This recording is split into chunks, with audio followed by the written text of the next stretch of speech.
A ver, jóvenes, vamos a continuar con nuestra clase. Ya. Claro, claro. Los cromosomas bivalentes y las tétradas son lo mismo, ¿ah? Son lo mismo, sí, son lo mismo. A ver, la 15 ya resolvimos. Vamos a pasar a la siguiente pregunta. Ahí justamente estaba lo que decían los progenitores vaina verde, y la tercera generación nosotros con vaina amarilla que aparecían, ¿no?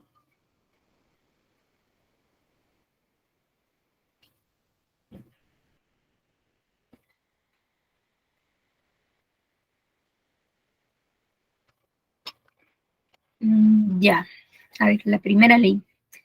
En la primera ley de Mendel, ¿ya?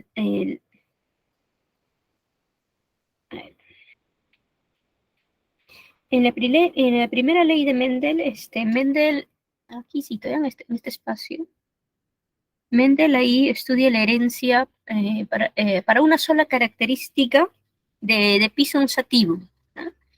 Siempre que hace sus cruces, Mendel siempre los comienza con líneas puras y todos los cruces los lleva hasta la F2. Las F son las generaciones, ¿no? F1 primera generación, F2 segunda generación, las P son de parentales. Entonces, aprovechemos este espacio, ¿no? Entonces, en la primera ley, Mendel estudia la herencia para una sola característica de Pisum sativum, ¿no? Por una sola característica de las arvejitas, ¿no? Por ser el color de la semilla, el color de la vaina, el color de la flor, etcétera, etcétera, ¿no? Entonces, ¿sí?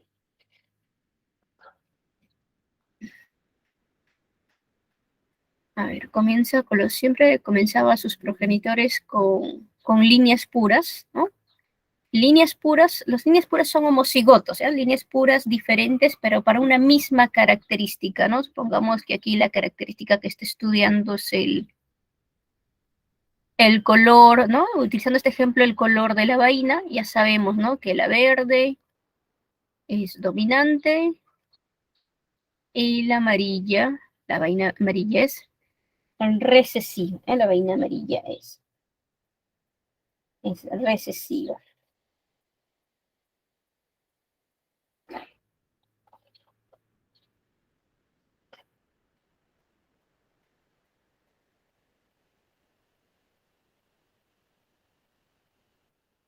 ¿Vale? Y aquí lo que hace, ¿no? Lo primero nos dice, cuando se cruzan dos individuos que son diferentes, que son homocigotos diferentes, pero para la misma característica, en la F1, todos van a expresar la característica dominante. Aquí en F1 todos van a ser, ¿no? Todos van a ser de vainas de color verde, pero no se queda ahí. Mendel hace el cruce hasta el F2. Y para obtener la F2 hace un autocruce de la F1. Va a cruzar esto con esto para generar la F2, ¿no? Y aquí obtendría la F2. Para facilitar la F2 se utiliza aquí el tablero de Pune. El tablero de Pune es un tablerito. En esta aquí, ¿no? En la primera fila se colocan los gametos de un progenitor y en la primera columna, que es la primera columna, los gametos del otro progenitor. Y se hacen las combinaciones respectivas, ¿ah? Entonces, en todas las combinaciones respectivas, y por regla siempre la letra mayúscula va antes de la letra minúscula, y eso es por norma. Entonces, todo esto de aquí sería mi F2. Entonces, mi F2, ahí tengo estos de acá, y ahí se ve, ¿no? Dependiendo en proporción genotípica, o se puede ver la proporción fenotípica. Ahora, la proporción genotípica es los genotipos que podemos encontrar en F2. ¿Cuántos genotipos diferentes? Son tres, miren, un homocigoto dominante, otro puede ser heterocigoto y otro homocigoto. Los tres genotipos. Entonces la proporción genotípica es 1, de los heterocigotos hay 2 y el homocigoto recesivo hay 1, 2, 1. En porcentajes, ¿no? 25%, 50%, 25%, o en fracciones, un cuarto, un medio, un cuarto. Ahora, la proporción fenotípica cuando habla de proporción fenotípica es de cuántos fenotipos diferentes se observan en F2. Esto va a ser vaina verde, vaina verde, vaina verde, vaina amarilla. Dos, ¿no? Dos colores. Las vainas pueden ser verdes o las vainas pueden ser amarillas. ¿Cuánto de cada una? En estas son 3. Y estas son de 3 a 1. En porcentajes, 75% y 25%. Todo eso es la primera ley de Mendel. A todo esto se le denomina la ley de la segregación. Pero a veces, algunos autores, ponen un lapicito, a veces algunos autores solamente hasta acá. Miren, a veces algunos autores solamente hasta donde aparece la F1, a esto le llaman la ley de la uniformidad, ¿no? Y a todo ya lo que va a hacer, lo que se va a realizar para generar la F2, a eso le llaman la ley de la segregación. Quizás por ahí la confusión, ¿no? Entonces, algunos autores solo esta primera parte donde se generan esto de acá, este es un híbrido. Ahora, ¿qué es un híbrido? Los híbridos son heterocigotos, ¿ya? Son heterocigotos que provienen del cruce de dos líneas puras distintas, de dos líneas puras diferentes. Un híbrido siempre, sus parentales, sus progenitores van a ser líneas puras, ¿no? Entonces, este es como es el híbrido para una sola característica, es un monohíbrido. Este es una R, este es una B, es un monohíbrido, ¿no? Dos características es dos, ¿no? Claro, sí, algunos autores consideran que Mendel propuso 3 leyes, ¿no? Solo hasta aquí, miren, solo como les dije, solo hasta aquí consideran la primera ley, de acá para acá, todo lo que va hacia abajo, la segunda ley, y a la tercera ley la consideran cuando Mendel estudia la herencia para 2 o más características, ¿no? Entonces, a esta de acá, como mencionaba en su comentario, esta de acá le llaman la ley de la uniformidad, a esto de acá le llaman la ley de la segregación y a lo que denomina tercera ley le llaman la ley de la segregación independiente. En el caso de la PRE, y para lo que es San Marcos, se consideran 2 leyes. Todo esto es la primera ley. A todo esto le llamamos ley de la segregación, ¿ya? Y la segunda ley es cuando ya involucra la herencia de 2 o más características de piso sativo, ¿ya? Entonces, la segunda ley, en este caso para la PRE, ¿no? Vendría a ser la ley de la segregación independiente. ¿Sí? Esta primera ley, todo esto, vamos a ponerle el mismo lapicito azul, todo esto es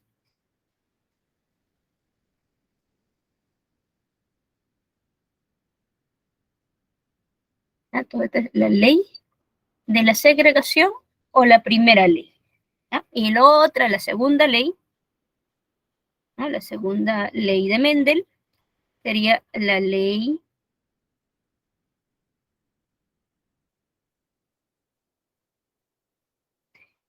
de la segregación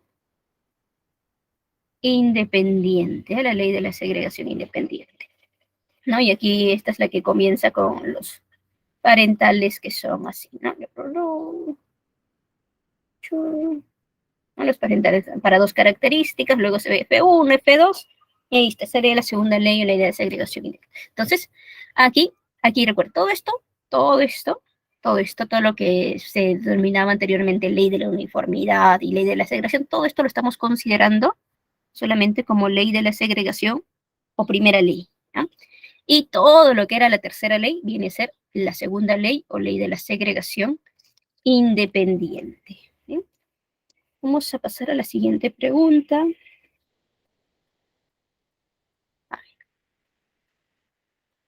La siguiente, la 16. A ver, la pregunta 16 señala, dice, en una población de moscas de color de ojo, en una población de moscas, el color de los ojos está determinado por un gen autosómico.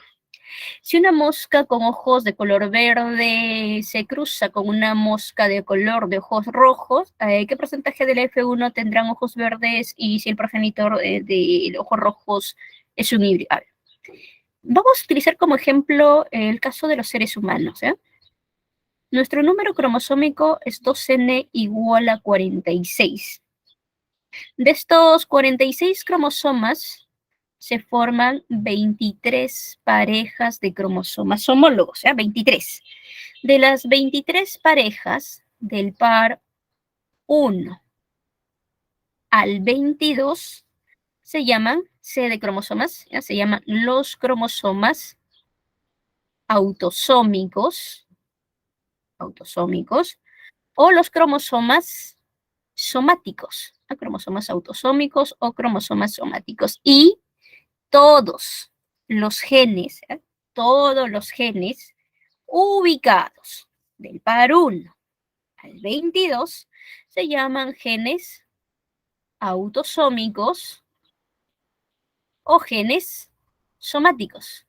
Y el genotipo para este tipo de genes, el genotipo solamente se representa con letras y depende del tipo de herencias, ¿no? Si sigue las leyes mendelianas, los genes pueden ser, por ejemplo, homocigotos dominantes, heterocigotos, homocigotos recesivos. Si no sigue las leyes de Mendel, pueden ser, por ejemplo, miren, de esta forma, ¿ve? Cuando hay codominancia o herencia intermedia, ¿no? Algo así puede ser. ¿Ah? Pero solamente se representan con letras. Incluso que me diga, es una mujer homocigota o es un varón heterocigoto, solamente pongo letras, por más que me indique el sexo. Y el par 23, aquí están los cromosomas sexuales o también llamados gonosomas. Cromosomas sexuales o gonosomas. Para las mujeres son 2 cromosomas X en el par 23 y para los varones es un X y un Y. ¿Ah? Los varones siempre heredan el cromosoma Y del progenitor masculino y del progenitor femenino siempre van a heredar el X, ¿no? Si hay alguna enfermedad relacionada o que involucra a genes ubicados en el cromosoma X, siempre va a ser heredado por vía materna. Ahora, los genes ubicados en el par sexual, en el par 23, dependiendo de dónde se ubican, en qué región están, en qué región se encuentran, aquí pueden haber genes ligados al sexo, genes restrictos al sexo, genes parcialmente ligados al sexo. Va a depender de dónde se estén ubicando, ¿no? Si están en la región homóloga del X, si están en la región diferencial del X o en la región diferencial del Y. Va a depender de eso, ¿no? Y el tipo de herencia que siguen también depende de dónde están ubicados los genes. Aquí los genes que están ubicados en el par sexual pueden realizar la herencia parcialmente ligada al sexo o llamada herencia pseudoautosómica, los que están en la región homóloga tanto del X como del Y. Los que están en la región homóloga del cromosoma X y del Y, esos son genes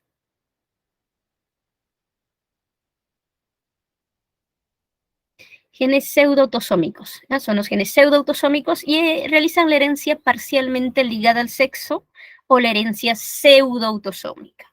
Y para estos, para todos los genes ubicados en el par sexual, cuando se escribe genotipo, hay que acompañarlos de cromosomas sexuales. Si me dice hembra, hay que poner 2X. Si me dice macho, hay que poner XY. Y los alelos de los genes se ponen como superíndices de estos cromosomas, ¿no? Luego están los genes de la región diferencial, a la región diferencial del X, que son los genes ginándricos, ¿no? Aquí está el gen de la hemofilia, el daltonismo, la herencia, no, perdón, la ceguera nocturna, ¿no? Y estos de aquí, los que están en la región diferencial del X, realizan la herencia ligada al sexo. Por ejemplo, para el caso de el daltonismo, esta sería el genotipo de una mujer daltónica, ¿no? El daltonismo está determinado por un alelo recesivo. Este sería el genotipo de un varón daltónico. Aquí solo región diferencial del X, el gen solo está ubicado en el cromosoma X. ¿Ven? El alelo solo se escribe sobre el X, más no sobre el Y, porque no está involucrado con este cromosoma. Y está la región diferencial del cromosoma Y. Los genes ubicados acá se llaman genes holandricos y realizan la herencia restricta al sexo. ¿Por qué? Porque los únicos que tienen cromosoma Y son los varones. Los únicos afectados van a ser varones.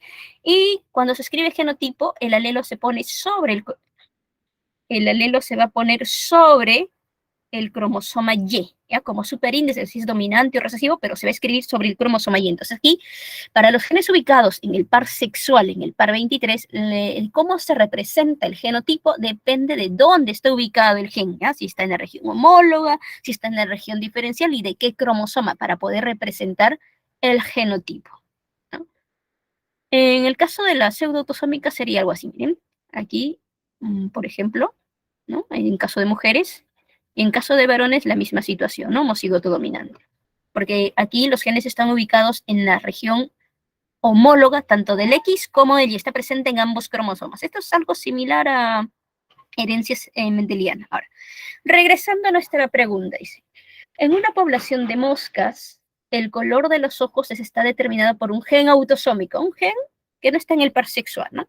Si una mosca con ojos de color verde, miren, verde recesivo, se cruza con una mosca con ojos de color rojo, ¿qué porcentaje de la F1 tendrán ojos verdes si el progenitor ojos rojos es híbrido? Híbrido, cada vez que vemos híbrido, inmediatamente sabemos que es un heterocigoto. Entonces, ya tenemos nuestros progenitores. Una mosca de ojos verdes, para que se exprese el recesivo, tiene que estar homocigoto, y una mosca de ojos rojos, ¿no? Ahí está. Puede ser homocigoto o heterocigoto, y aquí está la información adicional. Dice que es un híbrido, por lo tanto, ese es el genotipo de ambos progenitores. Entonces, lo primero, gametos. Este progenitor, todos sus gametos, el alelo. Este progenitor, dos gametos, ¿no? Tienes los dos gametos, tablerito de Punnett, primera fila, gametos de un progenitor, primera columna, gametos del otro progenitor. Todo esto te va a originar la F1, perdón, F1. Vamos, todo esto me origina a la generación, la primera generación. Ahí está la F1, la primera generación filial, y obtendríamos estos resultados. Y nos dicen, ¿qué porcentaje de la F1 tendrán ojos verdes si el progenitor de... ¿Qué porcentaje? Ojos verdes, este de acá. ¿Cuánto es? 50%, ¿no? Pregunta 16, la D. Correcto, jóvenes, 16, la D. Tómenle captura. Vamos a pasar a la siguiente pregunta.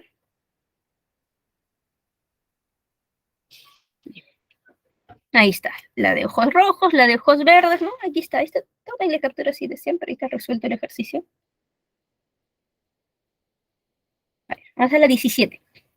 El albinismo está determinado por un gen autosómico recesivo. Indicar el enunciado correcto si una pareja que no presenta albinismo tiene un hijo albino.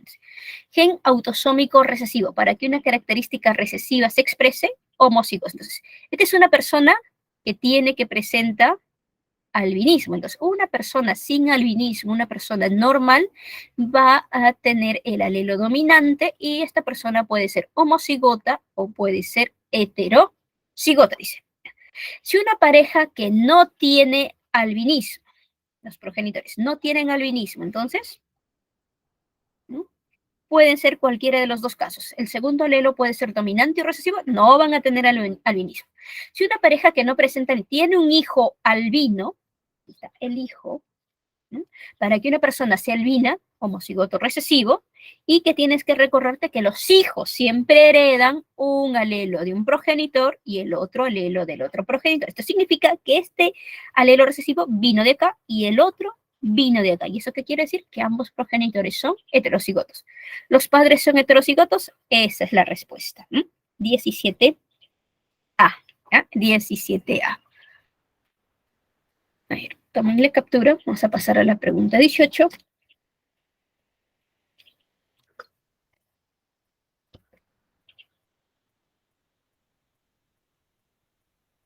Ahí está la resolución del 18.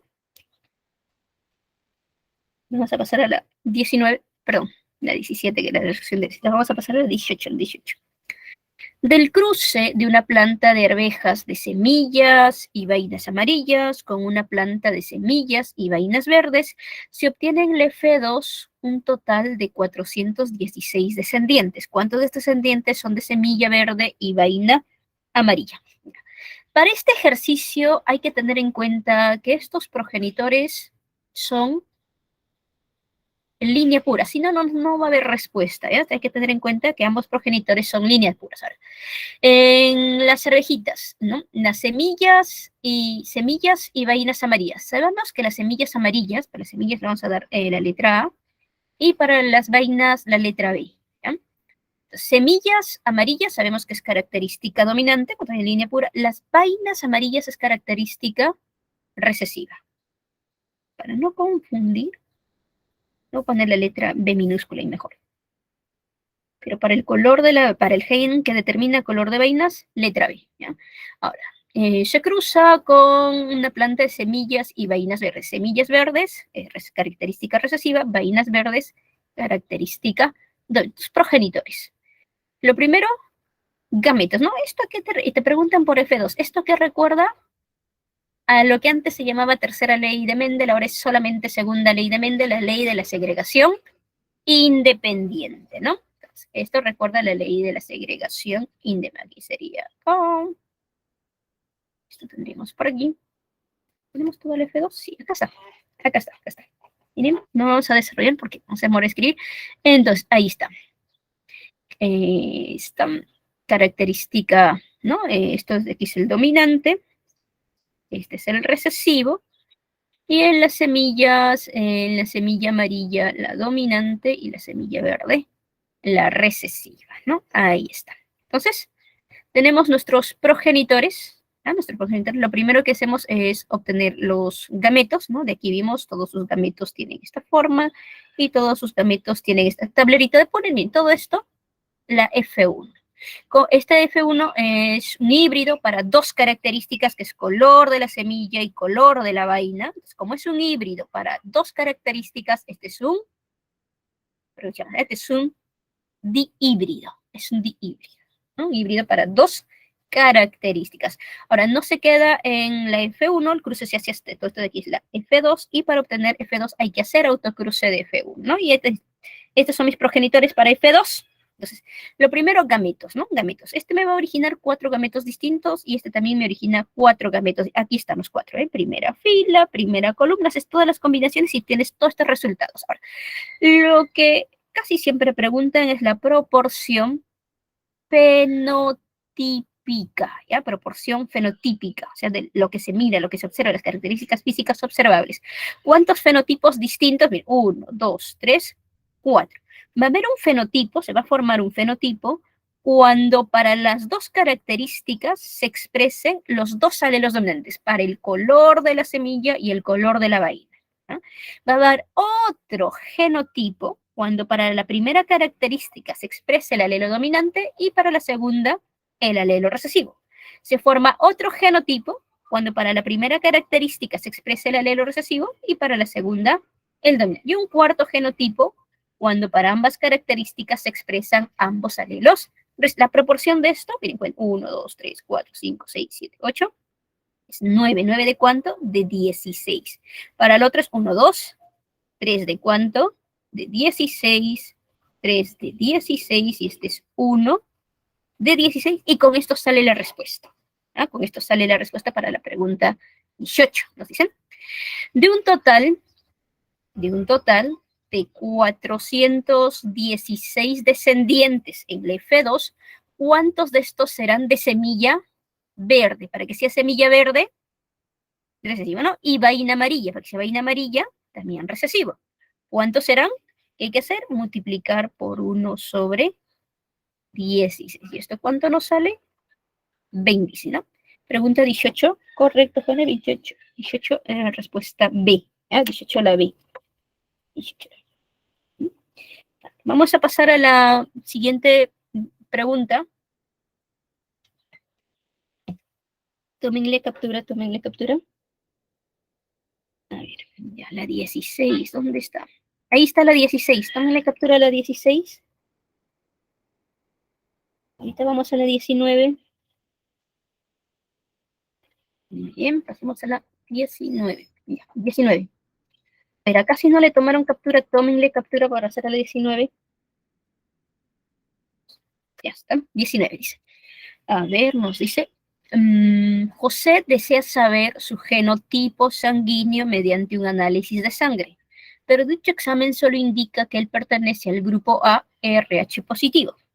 Si se le realiza el mismo test a su hija, dando como resultado que es del grupo A, RH negativo, y su hijo del grupo O, RH positivo, ¿cuál es el genotipo de José? Hay que ver los genotipos de los grupos sanguíneos. ¿Ah?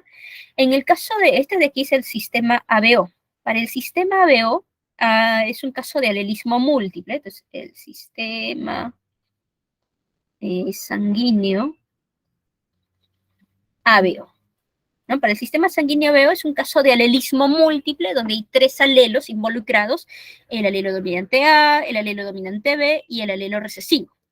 Y en este sistema sanguíneo hay 4 fenotipos, 4 grupos sanguíneos y 6 genotipos posibles. Para el sistema ABO, la persona puede ser del grupo A, el grupo B, el grupo AB o el grupo O. Cuando una persona es del grupo A, la persona puede tener 2 genotipos. Puede ser homocigoto para el alelo dominante A o heterocigoto entre el alelo dominante A y el recesivo. Y esto se caracteriza porque en membrana de eritrocitos, en membrana de glóbulos rojos, se expresa una proteína llamada el antígeno A, ¿no? Y en plasma sanguíneo tienen un anticuerpo llamado el anti-B. Las personas del grupo B tienen 2 genotipos, pueden ser homocigotos para el alelo dominante B o heterocigotos entre el alelo dominante B y el recesivo. Se caracterizan porque membrana de eritrocitos expresan una proteína llamada el antígeno B. En las personas del grupo AB es un caso de codominancia, entre el alelo dominante A y el alelo dominante B, que significa que los 2 alelos se expresan, por lo tanto, en membrana de eritrocitos tienen tanto el antígeno A como antígeno B y ningún anticuerpo en plasma. Las personas del grupo sanguíneo O son homocigotos recesivos, ¿ya? Son homocigotos recesivos, por lo tanto, al no tener ni alelo A ni alelo B, no hay antígenos en su membrana, pero en plasma sí tienen anticuerpos anti-A y anti-B. Ahora, el factor RH está determinado por la presencia principalmente de un antígeno en membrana de glóbulos rojos, el antígeno D. La presencia de este antígeno, está determinado por un alelo dominante. O sea, todos los que tienen el antígeno D son RH positivos y los que no tienen antígeno D, ¿ya? Con antígeno D, son RH positivos. Los que no tienen al antígeno D son RH negativos. Y la presencia de este antígeno está determinado por un alelo dominante. Si una persona que es de ¿no? RH positivo puede ser homocigoto o heterocigoto. Y una persona RH negativo va a ser necesariamente homocigoto recesivo. Con esto ya sale la respuesta para esta pregunta, para la 19. Vale, entonces nos dicen, en la 19. José, ¿no? José desea saber su genotipo mediante un análisis, pero dicho examen solo indica que es grupo A, RH positivo. Para que sea grupo A, basta un alelo dominante. El otro alelo puede ser otro alelo dominante A o un recesivo. RH positivo, un alelo dominante, el otro puede ser dominante y recesivo, a seguir siendo RH positivo. Si se realiza el mismo test a su hija, dando como resultado que la hija es del grupo A, ¿ah? Para que sea grupo A, y RH negativo. Ahí está. Y su hijo, otro examen para el hijo, que es del grupo O, para que sea grupo O, y RH positivo. De acá ya salió el genotipo de José, ¿no? En este caso de la hija para el RH, mire, uno de estos recesivos lo recibió de José, el otro de la madre. En el caso del hijo utilizamos la información del grupo O porque uno de estos alelos recesivos lo recibió de José y el otro de la madre. Ese sería el genotipo de José. Y justamente nos están preguntando por el genotipo, ¿no? Correcto, correcto, jóvenes. 19 sería la E. ¿Ya? 19, respuesta E. A ver, tomen la captura, vamos a pasar a la pregunta 20.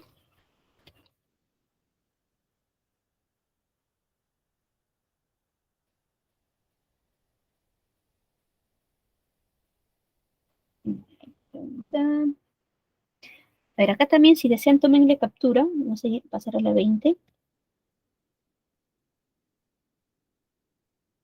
Vamos a ver si es la C, vamos a ver si es la C.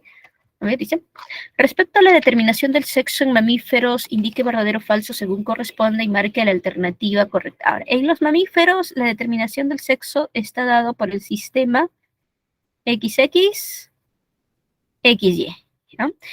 En este sistema, las hembras son XX y los machos son XY, ¿no? Y como los seres humanos son mamíferos, también se cumple lo mismo. ¿No? Por eso mujeres XX, varones XY. Ahí está. Los machos son homogaméticos, ¿no? Aquí los machos, como tienen dos tipos de cromosomas sexuales, cuando forman espermatozoides, el 50% de espermatozoides va a tener el cromosoma X y la otra mitad va a tener el cromosoma Y. ¿Son homogaméticos? Sería falso. Ellos son heterogaméticos. ¿Eh? Las hembras únicamente forman óvulos con carga X, sí. Como tienen dos cromosomas X, todos sus óvulos siempre van a tener el cromosoma X. Esto es verdadero. Los machos definen el sexo de la descendencia, cierto, ¿no? Porque si un espermatozoide fecunda el óvulo que siempre tiene X, el nuevo individuo será XX. Y si un espermatozoide que tiene el cromosoma Y es el que fecunda el óvulo, el nuevo individuo será X. Y ellos son los que determinan el sexo. Las hembras son homogaméticas, correcto, ¿no? Pregunta 20, correcto, jóvenes, la C, 20C. Tomen la captura, vamos a pasar a la 21. 21, 21, 21.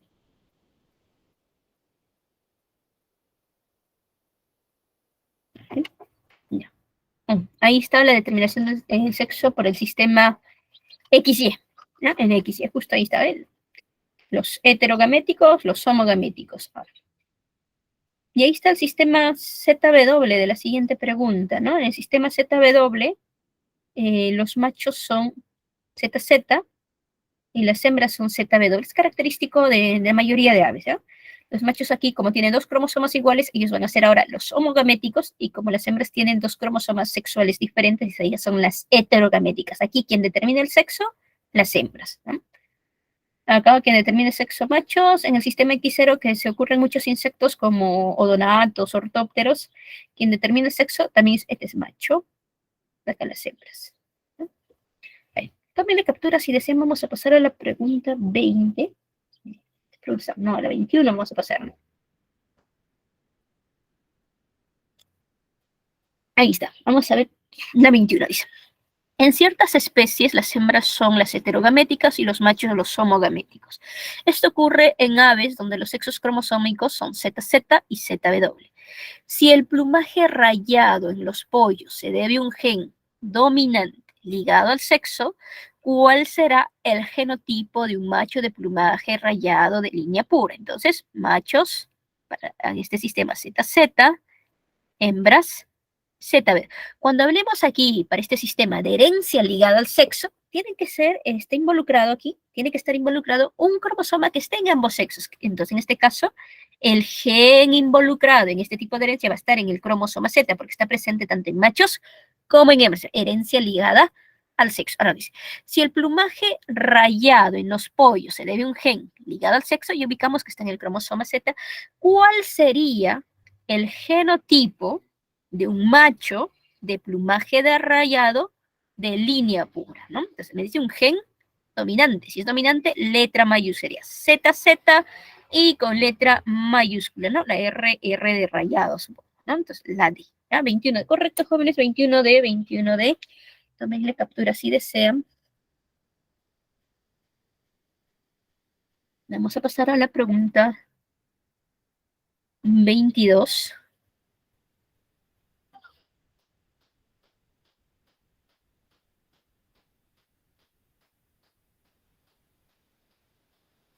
A ver, y justo aquí está en la determinación del sexo, ¿no? En el caso de las aves, el sistema ZW, ¿no? Recuerden, cuando es ligado al sexo, todo tipo de herencia ligado al sexo siempre afecta a los dos sexos, al masculino y al femenino, ¿no? Siempre se afecta. Cuando es restricto al sexo, solo afecta a un sexo, ¿no? Dependiendo del tipo de sistema, puede ser el sexo masculino o el sexo femenino. Pero herencia, cuando se trata de herencia ligada al sexo, afecta a los dos sexos, ¿no? Y siempre uno de los dos sexos es el que va a expresar con mayor frecuencia el gen o la característica que esté ligada al sexo. Entonces, pregunta 22. Cierta enfermedad presenta herencia ligada al sexo y se sabe que se expresa en mayor probabilidad en los varones. Si una pareja que no padece dicha enfermedad tiene un hijo varón que sí la presenta, ¿cuáles serían los genotipos de los padres? A ver, a ver, otra vez. Dice, cierta enfermedad presenta herencia ligada al sexo. Cuando hablamos de herencia ligada al sexo, está involucrando tanto el sexo masculino como el sexo femenino, a los dos. Y se sabe que se expresa en mayor probabilidad en los varones, ¿no? Entonces, nosotros sabemos que los varones son XY y las mujeres XX, ¿no? Aquí el cromosoma involucrado con herencia ligada al sexo es el cromosoma X, ¿no? Con esto de aquí, ya sabemos que es el cromosoma X y se sabe que se expresa en mayor probabilidad en varones. Con eso nosotros vamos a deducir que el alelo involucrado con esto es un alelo recesivo. ¿Ah? Es un alelo recesivo, es un alelo recesivo. ¿Ah? Es un alelo recesivo, ¿no? Se expresa con mayor probabilidad en varones porque en este caso, miren, en este caso, en este caso, ¿no? Para el caso de los varones, solo hay dos genotipos posibles. Uno, que el único X que tengan tenga el alelo dominante, o el otro, que el único X que tengan tenga el alelo recesivo. En el caso de mujeres, hay tres genotipos posibles. ¿Ya? Un genotipo, cuando los dos X tienen el alelo dominante, otro genotipo, cuando un X tiene el alelo dominante y el otro recesivo, y otro cuando los dos X tienen los alelos recesivos, ¿no? En este caso, miren, en este caso, cuando la afección, ¿no? La característica que se está evaluando, ¿no? Es un alelo recesivo aquí. Siempre, cuando es alelo recesivo y está ligado al sexo, siempre los más afectados son los varones. Porque para que un varón exprese ese alelo recesivo, basta que el único X que tenga el alelo recesivo. Mientras que para que una mujer exprese un alelo recesivo, sus dos cromosomas X deberían tener el alelo recesivo. Es por eso que hay menos probabilidad, porque hay más probabilidad de que estos dos ocurran primero, ¿no? ¿no? Por eso, a ver, por ejemplo, genes involucrados con la herencia ligada al sexo en seres humanos, la hemofilia, el gen que determina la hemofilia, el daltonismo, el gen que determina la ceguera nocturna, estos están determinados por alelos recesivos. ¿Qué significa? Que para todas estas enfermedades, hemofilia, daltonismo y ceguera nocturna, siempre los más afectados van a ser los varones, ¿no? Y para las mujeres, sí existen mujeres con hemofilia, sí hay mujeres con daltonismo, sí hay mujeres con ceguera nocturna, pero en comparación con varones hay menos probabilidad de que eso ocurra en mujeres, ¿no? Entonces, una cierta enfermedad presenta una herencia ligada al sexo y se sabe que se expresa con mayor probabilidad en los varones, con esto sacamos que es un alelo recesivo. Si una pareja que no padece, ¿ya? Tenemos aquí nuestros progenitores, XX y XY. Si una pareja que no padece dicha enfermedad, para que no padezca, la enfermedad está por el alelo recesivo, para que no padezca, en el caso de la mujer, basta que tenga un alelo dominante. El otro X puede ser dominante o recesivo. En el caso del varón, para que no padezca la enfermedad, el único X que tienen debe tener el alelo dominante. ¿Ya? Si una pareja que no padece dicha enfermedad tiene un hijo varón, esta pareja tiene un hijo varón, XY. ¿Ya? X, hijo varón, que sí la presenta, ¿no? Para que el hijo varón tenga la enfermedad, tiene que tener el alelo recesivo. Ahora, este es el hijo varón. En este caso, los hijos siempre heredan un alelo del progenitor, el otro del otro progenitor. Pero en este caso, para el hijo varón, del padre va a heredar el cromosoma Y. Porque si hereda el cromosoma X ya no sería varón, ¿verdad? Entonces, para que sea varón, del padre tiene que heredar el cromosoma Y. Y este X que tiene, necesariamente lo hereda por la vía materna, lo hereda de mamá, ¿no? Y si mamá ya tiene un X con el alelo dominante, ¿qué significa? Que este otro X, que no sabemos cuál era el alelo, con esto sabemos cuál es. Es un alelo recesivo, ¿no? Entonces, ¿cuáles serían los genotipos de los padres? ¿No? Ahí está el genotipo de los padres. Sería este acá, ¿no? La I. Heterocigoto para la mamá y hemicigoto dominante para el... en el caso, a ver, aprovechando este ejercicio también, en el caso de las mujeres, los genotipos son aquí homocigota dominante, heterocigota y homocigota recesiva. En el caso de los varones, como de lo que normalmente hay dos alelos, solo hay uno, aquí no se puede hablar de homocigoto o heterocigoto, porque se dice homocigoto, dos iguales, heterocigoto, dos diferentes. Entonces, aquí no se puede hablar ni de homocigoto ni heterocigoto. Aquí el genotipo en herencia ligada al sexo para varones es hemicigoto. El genotipo es hemicigoto. Aquí sería un hemicigoto dominante, un hemicigoto recesivo. También la captura si desean. Vamos a pasar a la siguiente diapositiva.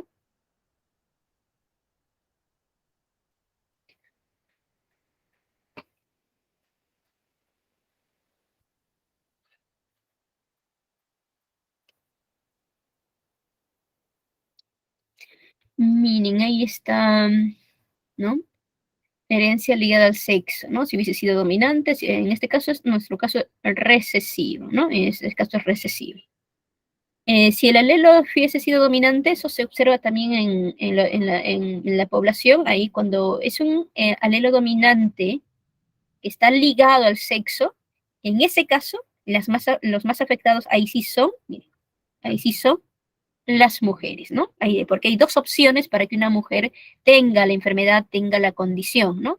Y para los varones solo habrá una opción.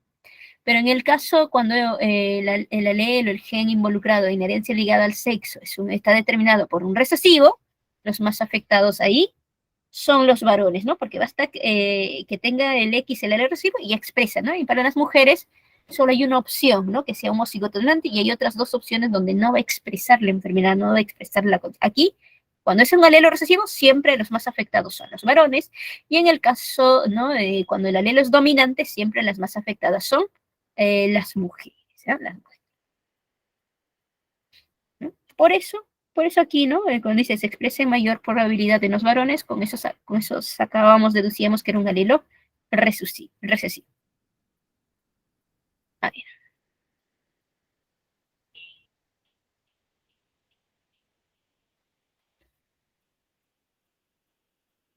pasemos a la 23. 23 dice, en una pareja de esposos, él es calvo, heterocigoto y daltónico, ella no presenta calvicie y tiene visión normal de colores, cuya madre es calva y sin antecedentes familiares de daltonismo y su padre no es calvo ni daltónico. Indica el genotipo que no es posible hallar en la descendencia. Ahora, daltonismo, herencia ligada. Herencia ligada al sexo y está determinado por un alelo recesivo, ¿no? Un alelo recesivo. La calvicie es otro tipo de herencia, está determinada por la herencia, es una H, la herencia influenciada por el sexo. Vamos a ver si tenemos imagen de esto para no escribir. Ya, sí está, sí está. A ver, el daltonismo es la incapacidad que tienen las personas de poder distinguir el color rojo o el verde, o en los casos más extremos, ambos colores. Está determinado, el daltonismo está determinado por un alelo recesivo. En las mujeres hay tres genotipos posibles, los varones solo hay dos. Cuando las mujeres son homocigotas dominantes, tienen visión normal. Cuando son heterocigotas, tienen visión normal, pero cuando son heterocigotas, pero cuando son heterocigotas se dice que son portadoras, ¿ya? Portadora. Me hablan de una mujer portadora, un hombre portador, inmediatamente saco que es heterocigoto.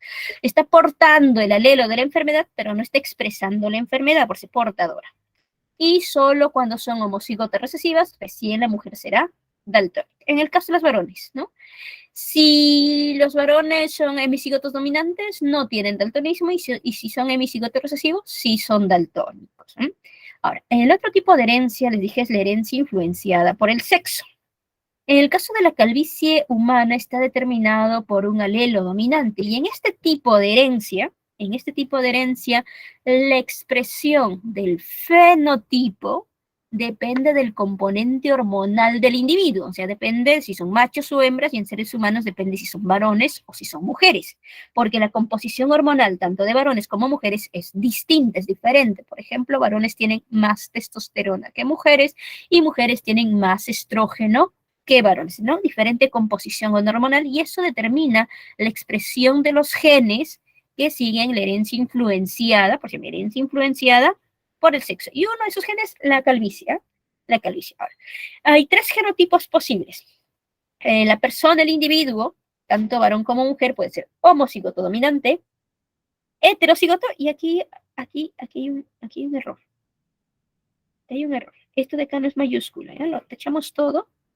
Y el otro genotipo posible es que sean homocigotos recesivos, ¿no? 3 genotipos posibles: homocigotos dominantes, heterocigotos u homocigotos recesivos. Ahora, cuando el varón es homocigoto dominante, ¿ya?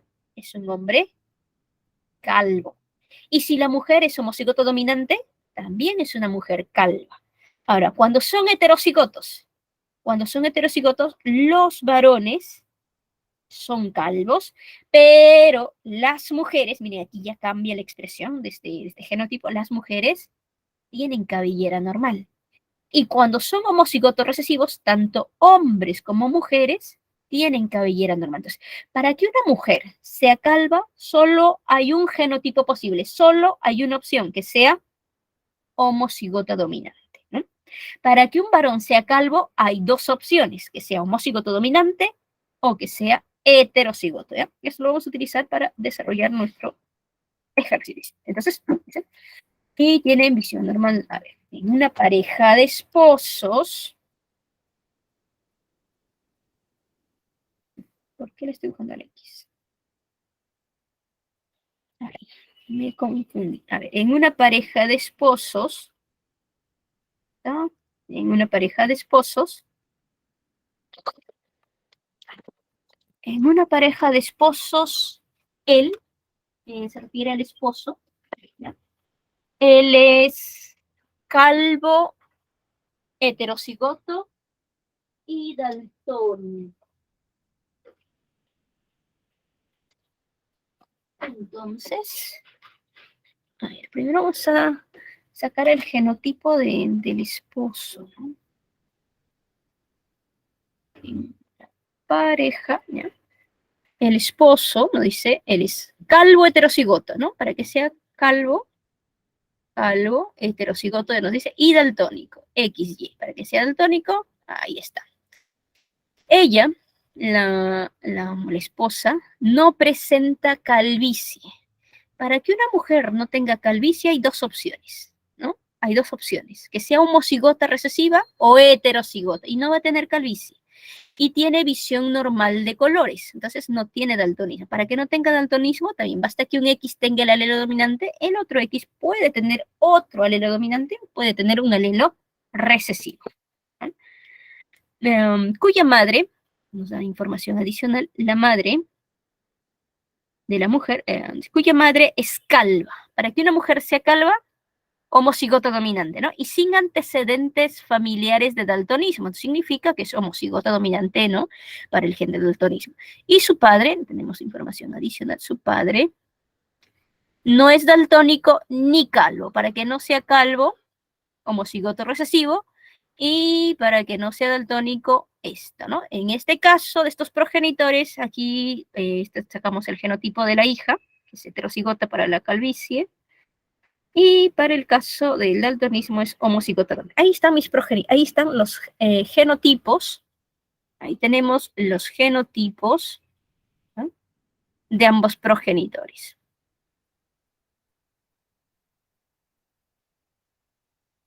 ¿No? Ahí tenemos los genotipos, de ambos progenitores y me dicen, indique el genotipo que no es posible hallar en la descendencia, ¿no? Lo que no vamos a poder hallar. Lo primero, gametos. De acá 4 gametos posibles, ¿ya? Un gameto tiene esta forma, otro gameto, ¿no?, otro gameto y otro gameto. Aquí solo 2 gametos posibles, ¿ya? Un gameto y otro gameto que es diferente a los anteriores. Entonces, haces tu tablerito de Punnett.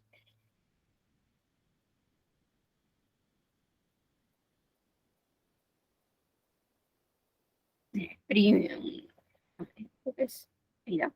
Primera fila colocamos gametos de un progenitor.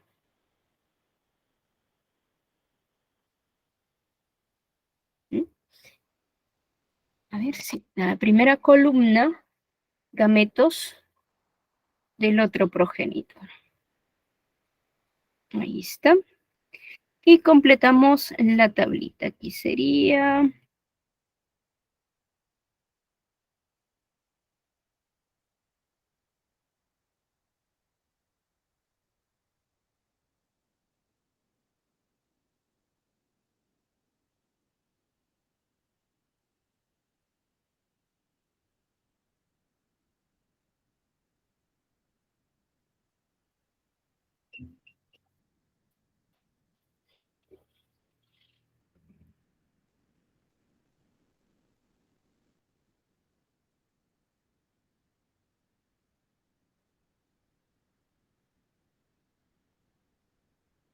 Ya, ahí estarían los resultados. Todo lo que está de verde sería la posible descendencia. Dice, indique el genotipo que no es posible hallar en la descendencia. A ver, este de aquí.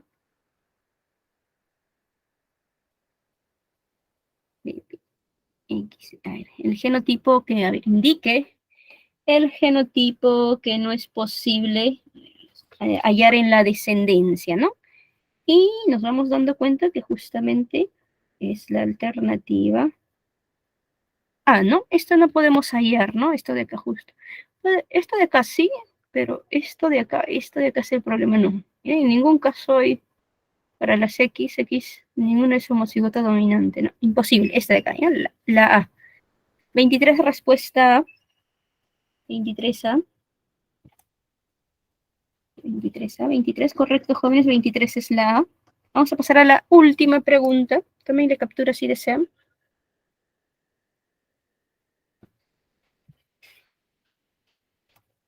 A esa también le captura si desean. ¿No? También le captura si desean.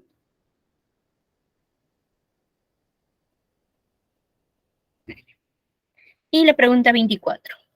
A un joven producto de un accidente de tránsito le diagnosticaron muerte cerebral. Los médicos decidieron desconectarlo a pesar de que sus padres no estaban de acuerdo debido a que este joven previamente había dejado un testamento donde estipulaba que no quería seguir conectado si es que sufría de muerte cerebral.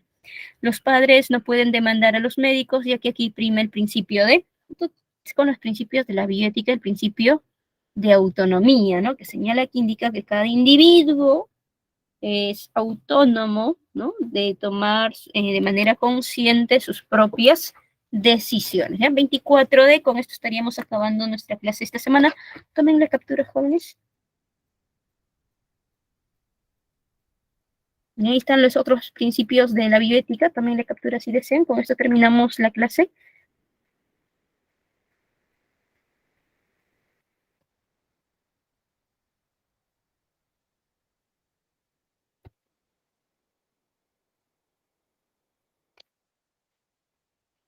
Y con eso estamos terminando nuestra clase, jóvenes. Recuerden, mañana vamos a tener clases también porque la próxima semana no hay clase. A ver. Por si acaso en la parte de los comentarios les he copiado las claves. Entonces, eso sería todo por nuestra clase de hoy. Hasta mañana, jóvenes, cuídense.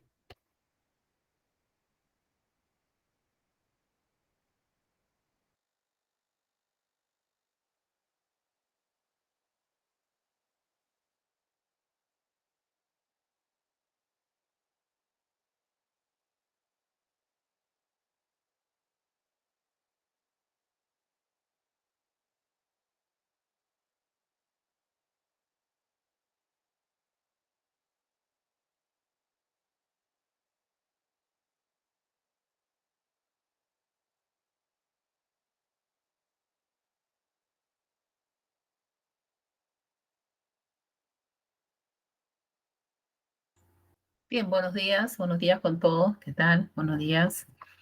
Vamos a empezar, buenos días. Bien, buenos días, ¿qué tal Leonardo? ¿Qué tal Kiara? Buenos días, ¿qué tal? Vamos a empezar, ¿sí? De esta semana 3, ¿ok? Entonces vamos a trabajar. ¿Qué tal Lorena? Buenos días. ¿Qué tal? ¿Qué tal? Vamos a seguir trabajando entonces como lo hemos estado haciendo estas 2 semanas, ¿sí? Entonces vamos a continuar.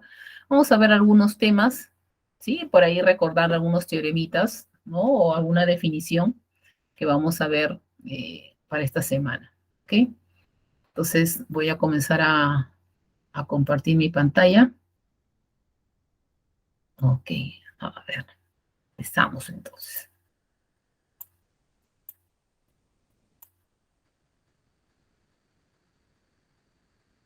Listo. Bien, entonces acá está. Listo. Acá está. Entonces tenemos semana 3, ¿no? Entonces, ¿qué tema vamos a ver aquí, no? Así como hemos estado colocando un temario en cada semana, ¿no? Acá igualito, colocando un temario,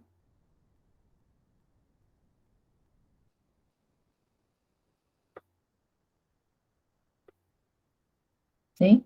Entonces, vamos a verlo acá.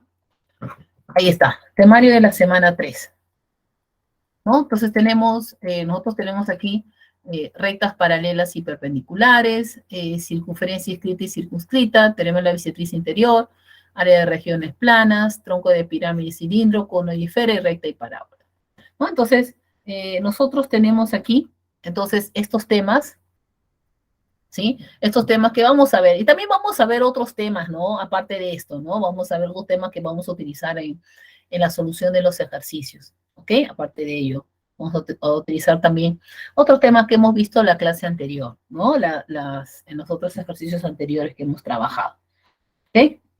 Bien, entonces para resolver el ejercicio 1, 2, vamos a resolver 1, 2, 4 seguido, ¿sí? Para el ejercicio 1, 2 vamos a ver el paralelismo. Vamos a ver algo rápido de paralelismo, ¿ok? Vamos a trabajar algo rápido de paralelismo, ¿sí? A ver, ¿está?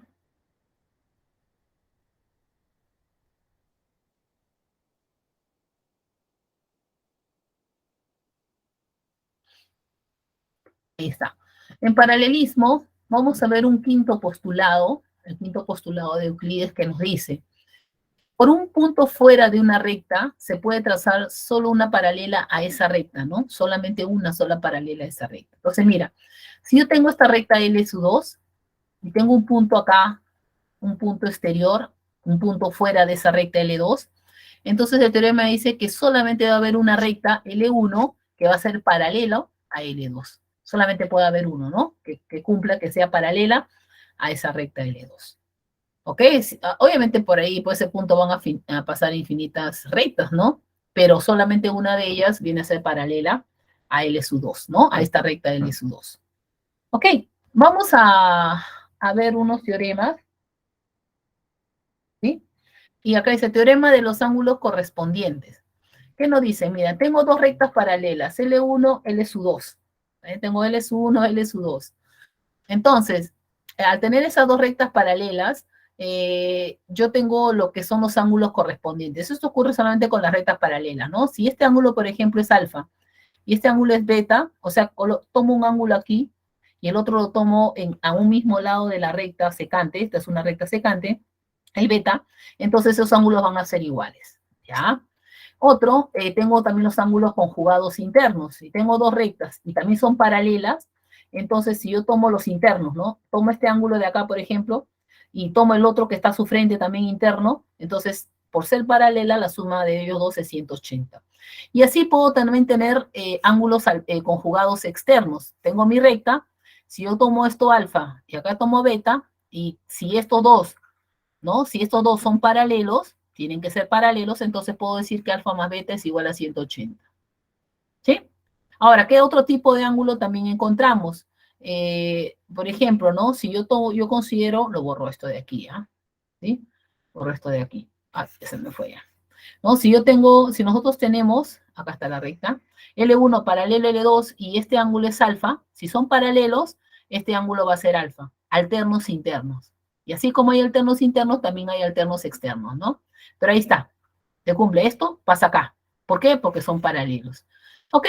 Entonces, eso de ella. Y un teorema que vamos a ver aquí es con respecto al teorema de Sarrus. Si tú tienes dos rectas paralelas, si tienes un mayor que o un menor que así, ¿no? Esa recta así, se cumple que los ángulos que se abren para este lado, para la derecha, es igual al ángulo que se abre a la izquierda, ¿no? O sea, X es igual a alfa más beta. Y eso lo podemos generalizar cuando son paralelos como un zigzag, ¿no? Los ángulos que se abren a la izquierda es igual a los ángulos, a la suma de ángulos que se abren a la derecha. ¿Está bien?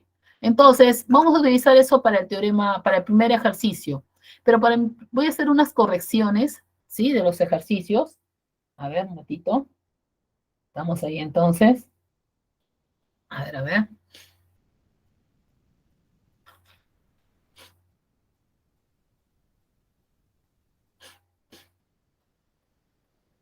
Entonces tomo una captura y vamos a ver. Mira, para el teorema, para el ejercicio uno, no sé, esto de acá me parece que falta en la gráfica, ¿no? ¿Sí? ¿No? No hay ángulo, el X. Entonces, ahí ya, fíjense ya, si no aparece en la gráfica, porque me parece que no está, coloque 5X y X. ¿Ok? 5X y X. ¿Ok? Y en el ejercicio 6, no hay clave. La respuesta sale 75 grados, ¿no? ¿Sí? Tampoco creo que ¿no? Por si dice que han resuelto, y por si acaso, ¿no? Y a lo que han estado resolviendo. Y así como en la 14, ahí hay un valor de AP, ¿no? Entonces, AP diré, igual no sé a cuánto. Entonces, esto lo borran y en vez de colocar el AP igual a tanto, lo borran, vas a colocar BP igual a 3 raíz de 3. ¿Ok? Y eso en la 14. ¿Ok? Estas serían las correcciones, ¿sí? Para que vayan trabajando. Ahorita vamos a ver el ejercicio 1, un par de minutitos si no. Entonces, vean esas correcciones.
Bien, vamos a ver el ejercicio 1.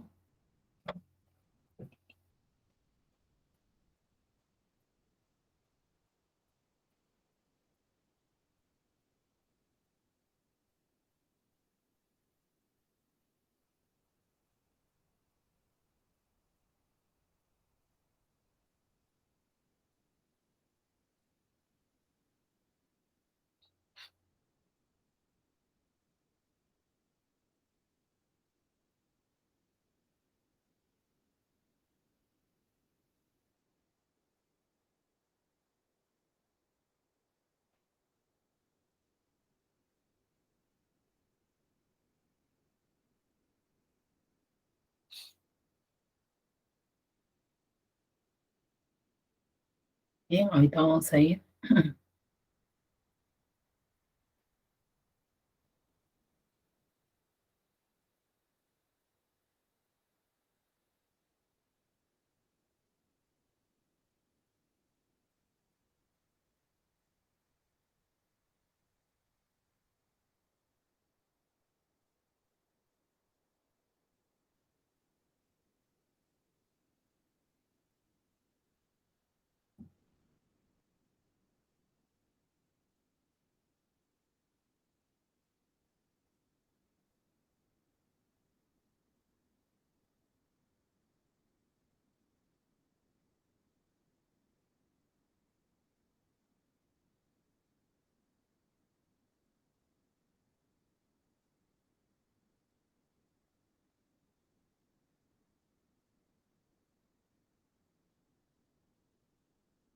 Bien, vamos a ver entonces ahorita empezar el ejercicio 1.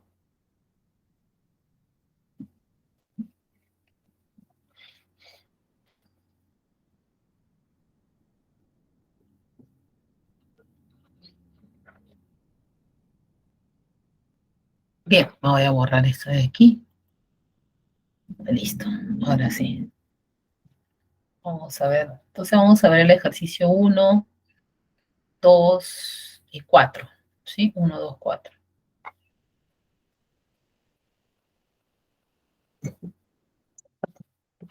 A ver. Bien, ahí nos están respondiendo Leonardo, Kiara, Rider, ¿sí? Que viene a ser justamente Leonardo, ¿no? Claro. Ahí va a salir 22 grados, así es. La clave A, así es. Muy bien, muy bien. Vamos a verlo, ¿ya? Me dicen, debido a un sismo en una ventana rectangular, el vidrio presenta dos fisuras, ahí es, así como se ve en esta figura 1, ¿no? Para evitar que aumenten, para evitar que aumente su fisura, se coloca un sellador acrílico sobre las fisuras representados por AB y BC, como se muestra aquí en la figura 2. Entonces, lo que vamos a sacar en la solución es la figura 2. Ahí está la figura 2. ¿Ok? Y en esa figura 2, nosotros tenemos entonces ahí está AB y BC. ¿Ok? Luego nos dicen si el ángulo ABC, ¿sí? Este ángulo de acá, que le vamos a llamar alfa, eh, me dicen es obtuso. Como es obtuso, entonces el ángulo es mayor que 90 grados, ahí está. ¿Ok? Nos dicen, a eso le vamos a llamar ecuación, un 1, ¿ya? ¿Sí? Porque con esto vamos a trabajar. Nos dicen, hay el máximo valor entero de X. Entonces, como me piden el máximo valor entero de X, al X lo necesitamos en una desigualdad. Entonces, para tomar la desigualdad, ¿sí? Para ver la desigualdad, nos vamos a ayudar con esto de aquí, justamente. Entonces, hay que relacionar alfa con X.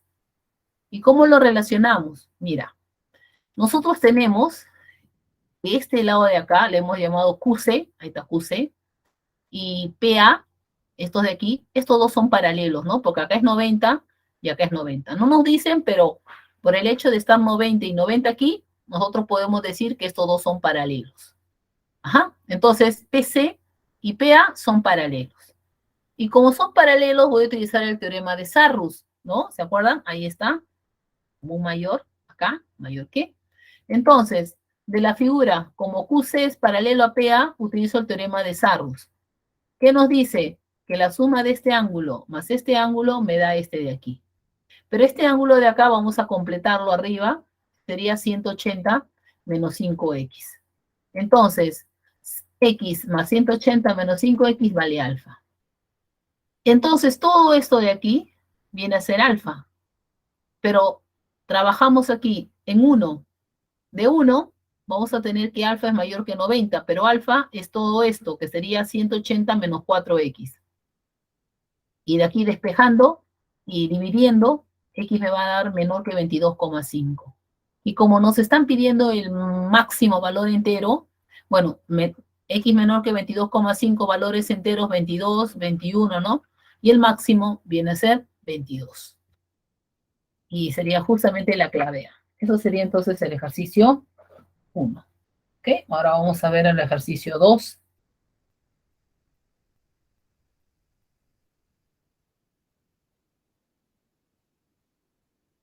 Sí, vamos a ver el ejercicio 2.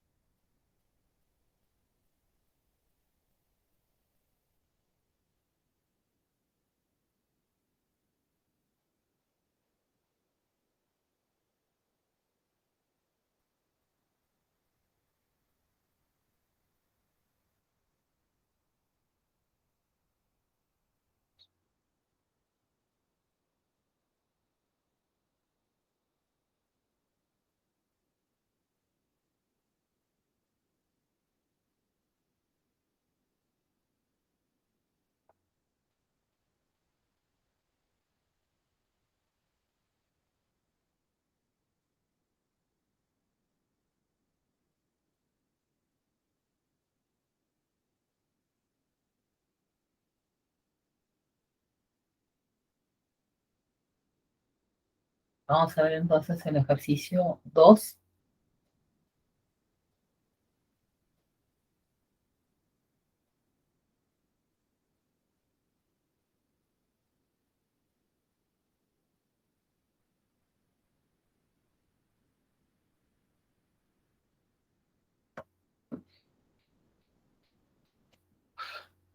Bien, vamos a ver entonces, a ver.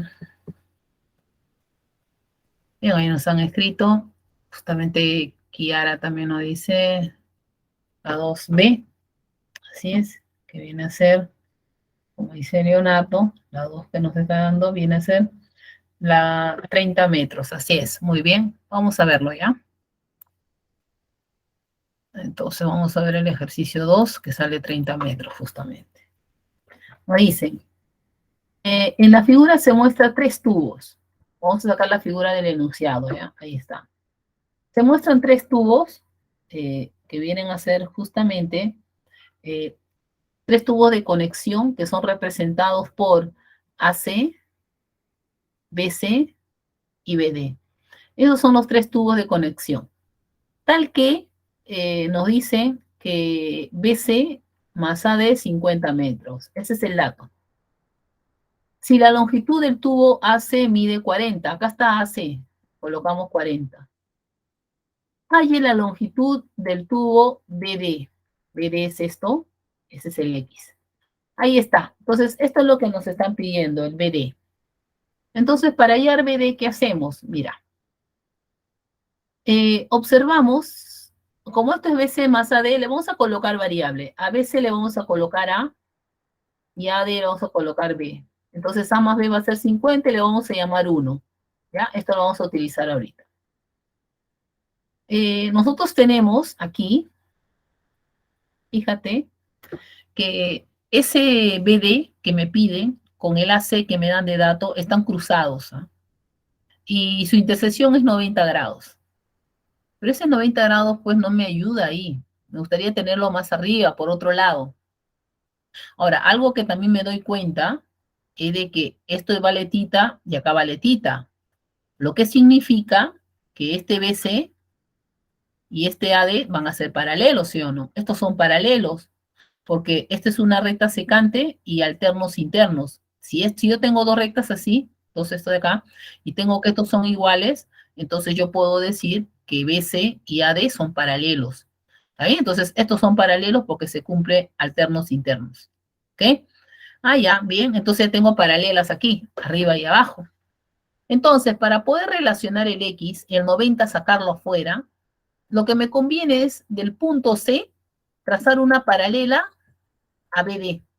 Entonces, prolongo un poco y trazo ahí CP. Ahí está. Trazo CP paralelo a BD. Entonces, al trazar la paralela, ¿sí? En realidad acá se forma un pequeño paralelogramo, ¿sí o no? Claro, se forma un pequeño paralelogramo. Y donde, como esto vale X, esto también va a ser X. Ahí está, mira, CP va a ser X. Ahora, el ángulo que está aquí, 90 grados, como estos son paralelos, lo que se ha trazado la paralela, este 90 sube. Entonces, aquí va a ser 90. ¿Te das cuenta? Y además, este A que está arriba, baja. Es un pequeño paralelogramo lo que se ha formado aquí. Y listo, hemos pasado ahí longitudes y ángulo.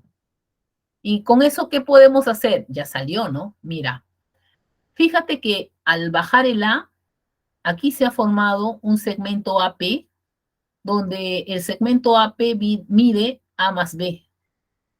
Y por dato, A más B vale 50.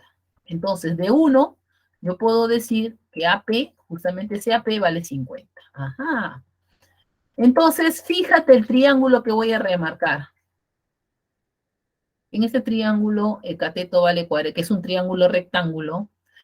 El cateto vale 40, la hipotenusa vale 50. Ah, entonces triángulo notable 37 y 53. Y X va a ser igual a 30, justamente, ¿no? Así como sus compañeros nos escribieron en el chat. Eso sería entonces el ejercicio.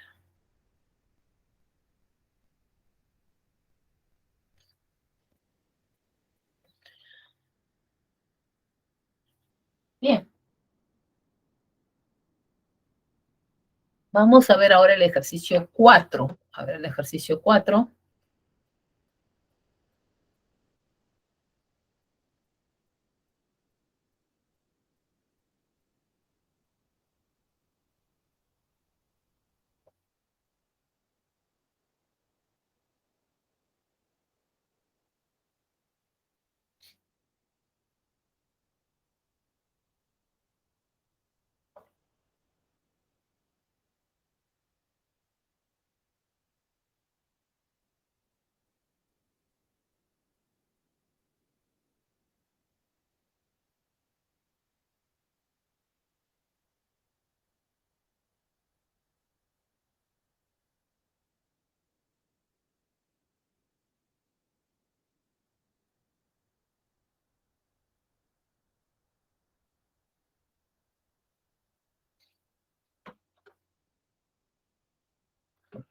Bien, vamos a ver el ejercicio 4.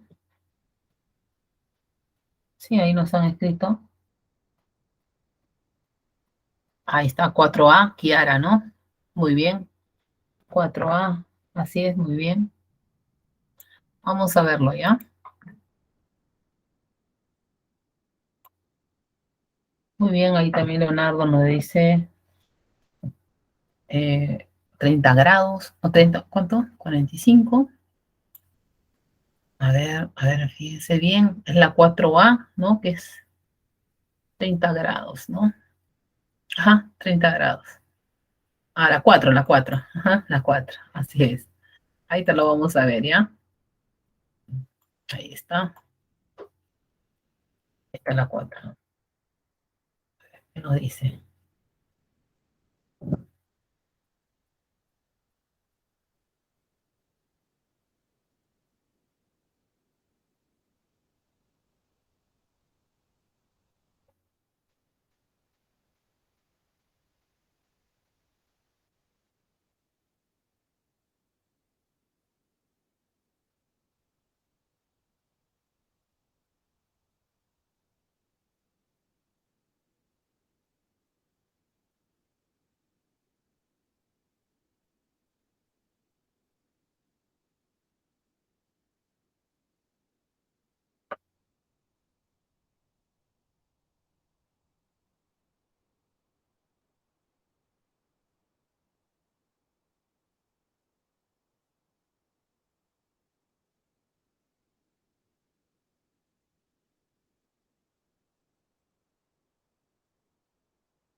Bien, vamos a ver entonces.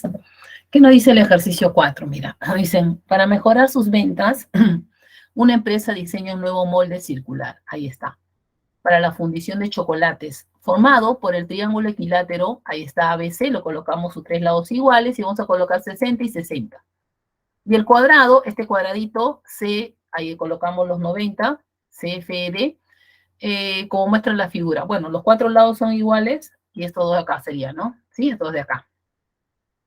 Luego me dicen, halle la medida del arco de E. Ahí es. Le vamos a colocar 2X, ¿ya? Entonces, miren, en realidad, bueno, nos piden este arco. Nosotros tenemos datos en realidad en ángulos. Entonces, lo que voy a hacer, o lo que vamos a hacer es unir primero B con E. Ya. ¿Por qué? Porque este arco lo quiero pasar como ángulo inscrito. Acá adentro lo quiero tener. Entonces, lo siguiente sería, si yo uno B con E, sería unir B con D, ¿no? ¿Sí? Si yo uno B con D, por ángulo inscrito pasa el X aquí. ¿Ya? Pero el detalle es que al unir B con D, quiero ver que también pasa por F. O sea, en realidad se comprueba que B, F y D van a ser colineales. ¿Sí? Se comprueba que B, F y D van a ser colineales. ¿Ok? Van a ser colineales. Claro, ¿por qué? Mira, por eso trazo CE. Si nosotros trazamos CE, ¿sí? Si trazamos una diagonal del cuadrado, este es 45 y este es 45. ¿Ya? Entonces, 45, 45, nosotros completando ángulos, esto va a ser 75. ¿Sí? Ahí está. Bueno, esto va a ser 75. Y podemos decir que esto vale 75, ¿no? Porque la suma de este ángulo con todo este ángulo es 180, ¿no? ¿Sí? Entonces, como tengo 60 y 90, esto va a ser 30 aquí nomás, entonces todo esto va a ser 75. ¿Estamos? Entonces, o haces la suma de frente, ¿no? No hay problema. Entonces, voy a repetir, ¿no? Vamos a tener que esto va a ser 75, completando ángulos, y aquí, como este ángulo con este ángulo de aquí, van a sumar 180, ¿ok? Entonces, esto va a ser 75, ya que acá vale 45, ¿ok? Entonces, ya vamos a tener que este triángulo que se ha formado BCE, este triángulo, viene a ser isósceles, ¿no? Y eso garantiza justamente de que el punto B, F y D van a ser colineales. Que estos sean iguales ya garantiza que B, F y D van a ser colineales. Si trazamos B, F y D, tú sabes que esto de acá es 90, ¿no? Como este es un isósceles, trazas acá perpendicular a la base y estos son la intersección de las diagonales también, ¿no? Para el cuadrado, se cortan perpendicularmente. Entonces, con eso ya puedo pasar el X acá. Para ángulo inscrito 72X, X. Y esto también al costado va a ser X. Y ya está, ¿no? Puedes trabajar en todo el triángulo. 2X más 75 más 75 es igual a 180, ¿no? Y de ahí me va a salir 2X, que es lo que queremos hallar, que es el arco, que nos va a dar 30, como sus compañeros nos han escrito en el chat. Entonces, hemos trabajado con ángulo inscrito ahí, ¿ok? Con ángulo inscrito.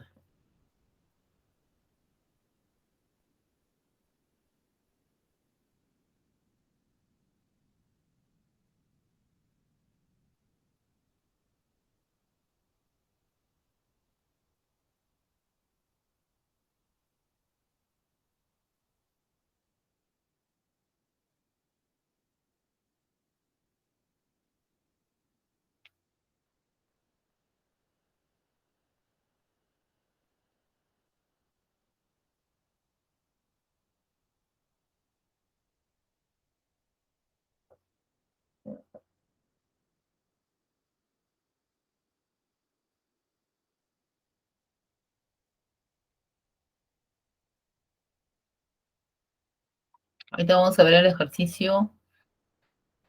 El siguiente ejercicio, el siguiente ejercicio que vamos a ver, viene a ser el ejercicio, espera un momentito, para aquí.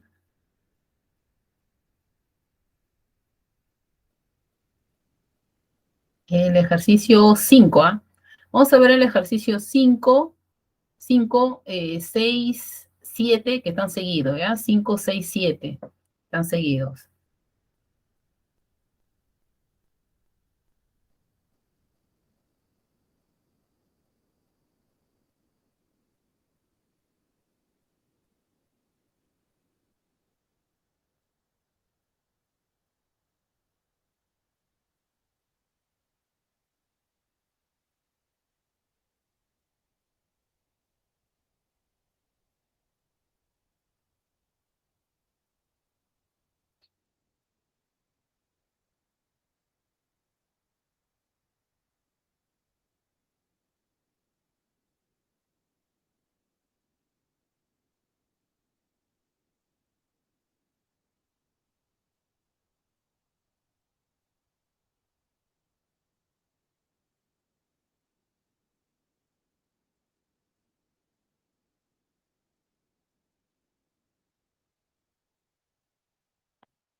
Bien, vamos a ver. Mira, para el ejercicio 6, vamos a utilizar este teoremita solamente para recordarnos. Pitot ya lo conocen, no hay problema, ¿sí? Bueno, son conocidos los dos, ¿no? Pero que vamos a utilizar es el Poncelet. Cuando tú tienes un cuadrilátero circunscrito a una circunferencia, ¿no? Se sabe que la suma de los lados opuestos, la suma de los lados opuestos van a ser iguales. Y el Poncelet es cuando tienes un triángulo rectángulo, ¿no? Circunscrito a una circunferencia y de radio R, y se tiene que la suma de los catetos es igual a la hipotenusa más dos veces el radio. Entonces, un teoremita que vamos a utilizar en el siguiente ejercicio va a ser el teorema de Poncelet.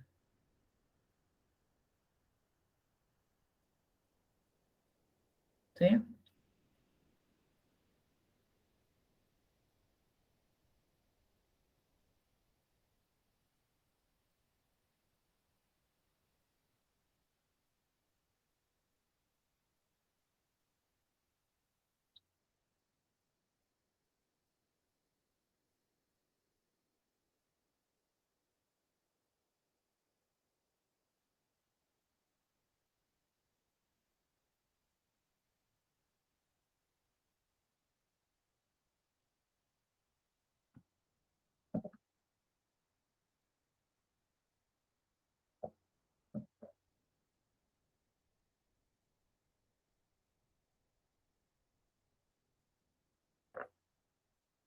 ¿Sí? Ahora vamos a ver ahorita.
Vamos a ver entonces.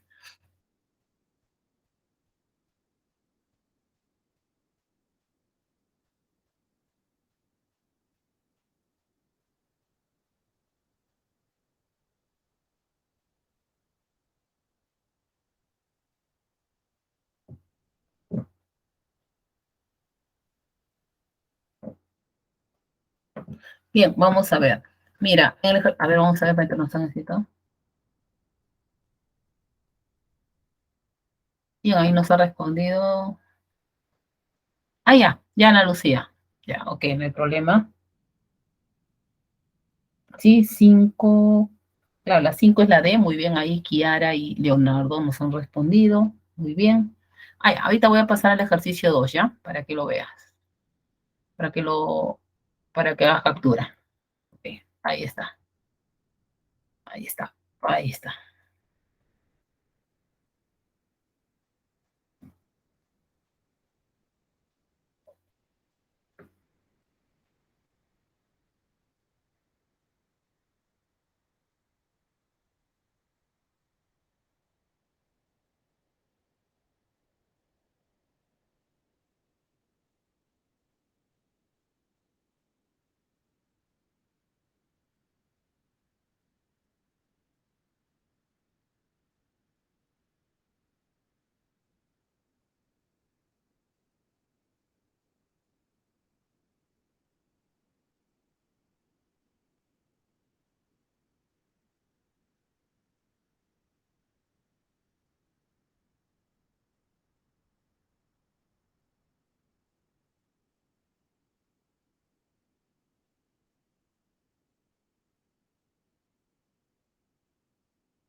Bien, vamos a ver entonces el ejercicio, ¿sí? Lo que les estaba diciendo, 5. Miren, el ejercicio 5, a ver, ahí está. Nos dicen, la figura muestra un plano urbano, ahí está, de un parque de forma triangular, donde se ubica una fuente de agua en el punto F. Acá se ubica una fuente de agua. De tal manera que la distancia mínima de la fuente a la vereda viene a ser esta. Bueno, vamos a colocar ABC a los vértices de ese parque de forma triangular. Esta es la vereda, acá está la vereda, lo estamos remarcando de azul, BH va a ser la vereda. Esta es la avenida Tulipanes y esta es la avenida Los Álamos. Y nos dicen que las distancias mínimas de la fuente a la vereda, a la avenida Tulipán y a la avenida Álamos vienen a ser iguales. Cuando me hablan de la distancia mínima, la distancia de punto a segmento que vamos a hacer, tú sabes que aquí va a llegar, y me hablan de mínima, entonces va a ser perpendicular, ¿sí o no? Ahí está. Entonces, la distancia de la fuente a los tres lados que está aquí van a ser perpendiculares, y eso viene a ser la distancia mínima. Así es. Y esas tres distancias vienen a ser iguales. Le vamos a llamar X y X. Luego nos dicen que los lados del parque son un lado acá 130, este lado 140 y este lado 150. Acá está en la gráfica ya del enunciado, ¿no? ¿Sí? Ahí está. Luego nos dicen, hay en la distancia de la fuente, de la fuente a la avenida Tulipanes. Justamente es el X que nos piden. Entonces, si tú observas el triángulo BHC, el punto F equidista de los lados de ese triángulo. Y eso ocurre cuando este punto F es un punto notable, que viene a ser ¿quién? El incentro del triángulo. Es como si acá hubiera una circunferencia inscrita y este F es el centro de esa circunferencia, donde estos puntos donde llegan las perpendiculares vienen a ser los puntos de tangencia, justamente.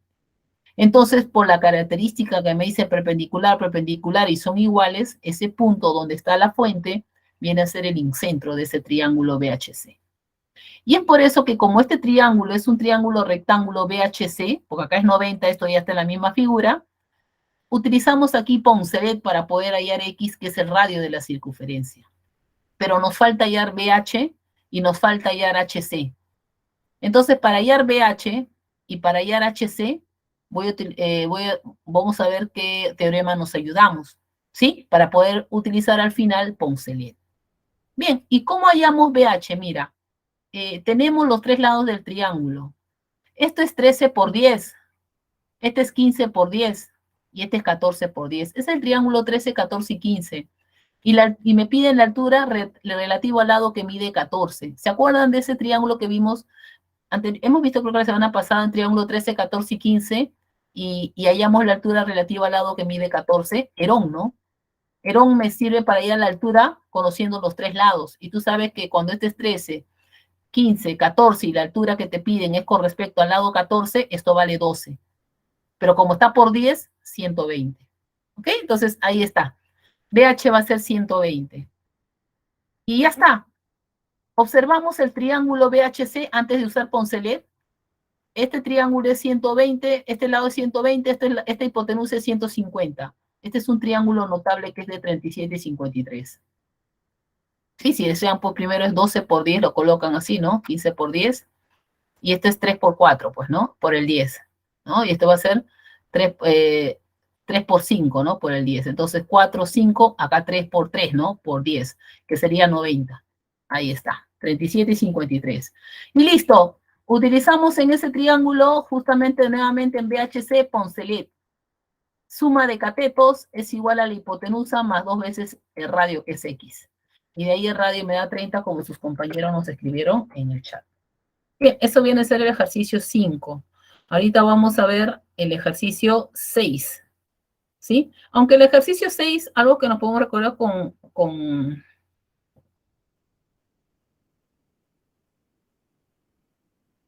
cuadrilátero inscriptible.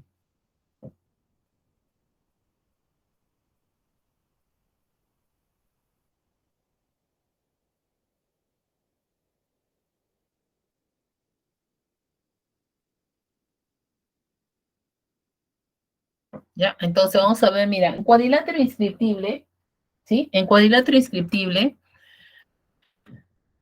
mira, Cuando tú tienes un cuadrilátero inscrito en la circunferencia, no hay problema. El cuadrilátero ya está inscrito en la circunferencia, ¿sí o no? Ya está. Entonces, como el cuadrilátero ya está inscrito en la circunferencia, ¿sí? El cuadrilátero ya está inscrito en la circunferencia, y es inscriptible, ¿no? En otras palabras. Ahora, ¿qué pasa si yo tengo un cuadrilátero y quiero saber si por estos puntos A, B, C y D, los vértices de ese cuadrilátero, va a pasar una circunferencia? O sea, quiero saber si por ahí va a pasar una circunferencia. ¿Siempre va a pasar eso? No. Bajo unas ciertas condiciones, nosotros podemos decir que este cuadrilátero, por los vértices de ese cuadrilátero, va a pasar una circunferencia. Y a eso se le llama cuadrilátero inscriptible. Entonces, ¿cuándo un cuadrilátero es inscriptible? Entonces, si nosotros tenemos este cuadrilátero ABCD, vamos a ver tres teoremitas. Teorema 1. Si nosotros colocamos este ángulo alfa y a su vértice opuesto un beta, y se comprueba que la suma de los dos es 180, entonces el cuadrilátero viene a ser inscriptible. Ahí está. Listo, ya está. Entonces, ¿cuál es el teorema 2? Entonces, cuando tú tienes que estos suman 180, tienes entonces que el cuadrilátero es inscriptible, ¿ya? ¿Cuál es la otra? Si este es alfa y tú prolongas esto de aquí, y esto es tita, mira, este era su ángulo opuesto, pero trabajamos con el suplemento del ángulo opuesto. Si llegamos a comprobar que estos dos son iguales, entonces también el cuadrilátero viene a ser inscriptible. ¿Ok? Entonces, es como decir, esto es alfa, allá. Si esto de acá vale alfa, inscriptible. Sí, inscriptible ahí. Bien. Ahora, lo otro. ¿Qué pasa si yo tengo mi cuadrilátero y trazamos las diagonales? Ahí está. Y al trazar las diagonales, por ejemplo, tomo este ángulo de aquí. ¿Ya? El ángulo formado por este lado con la diagonal celeste. Entonces, el otro ángulo que debería tomar es el que está al frente, al opuesto de aquí, que sería este de acá, y ese ángulo formado entre este lado y la otra diagonal, la de verde. Si comprobamos que estos dos ángulos son iguales, entonces se va a tener que el cuadrilátero es inscriptible. Por ahí pasa una circunferencia. Y listo. Entonces, mira, esto vamos a utilizar para reconocer que es inscriptible. ¿Ok? Entonces, si yo llego a comprobar que estos suman 180, entonces ya es inscriptible. ¿Y qué ocurre? Puedo decir que si este es omega, esto también, profesor, es omega. ¿Sí o no? ¿Por qué? Porque ya es inscriptible. Entonces, si es inscriptible por esto, entonces se cumple esto y se cumple esto, ¿no? Así, cualquiera de ellos, ¿no? Los tres son equivalentes, en otras palabras. Ok, vamos a ver entonces el otro ejercicio, ¿sí? El ejercicio...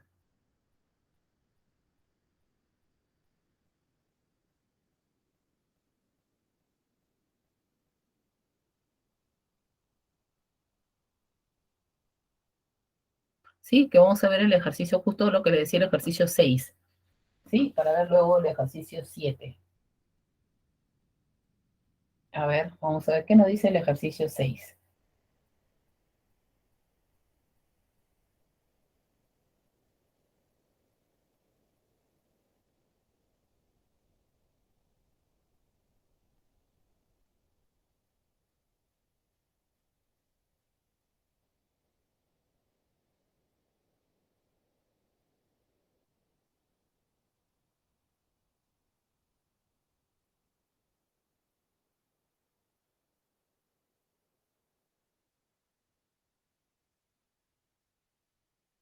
Ya, ahorita vamos a ver el ejercicio 16.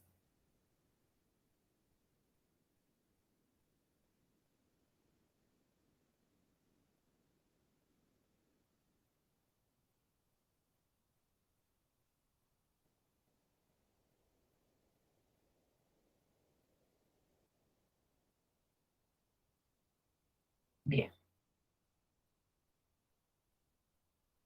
vamos a ver entonces el ejercicio 6.